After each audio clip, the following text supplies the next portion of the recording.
Argentina ভক্তদের জন্য বড় দুঃসংবাদ দিল আর্জেন্টিনা। চলুন জেনে নেওয়া যাক। পেরুর বিপক্ষে ম্যাচের আগে আর্জেন্টিনার সমর্থকদের জন্য বড় দুঃসংবাদ। কোপা আমেরিকার বর্তমান চ্যাম্পিয়ন আর্জেন্টিনা টুর্নামেন্টটির চলমান আসরে প্রথম দল হিসাবে কোয়ার্টার ফাইনাল নিশ্চিত করেছে।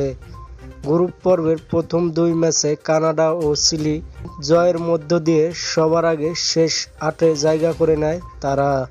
গ্রুপ চ্যাম্পিয়ন হওয়ার লক্ষ্য এবার পেরুর মুখোমুখি হবে।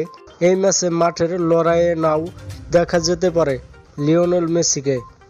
গ্রুপ পর্বের শেষ ম্যাচটি আর্জেন্টিনার জন্য নিয়ম রক্ষার। এই ম্যাচে হারলেও সমস্যা নেই তাদের, তাই পেরুর বিপক্ষে ম্যাচটিতে মেসিকে বিশ্রাম দিতে পারেন কোচ। কারণ চিলির বিপক্ষে ম্যাচে ইনজুরির সংখ্যা নিয়ে মাঠ ছেড়েছেন কাতার বিশ্বকাপ জয়ী মেসি, যে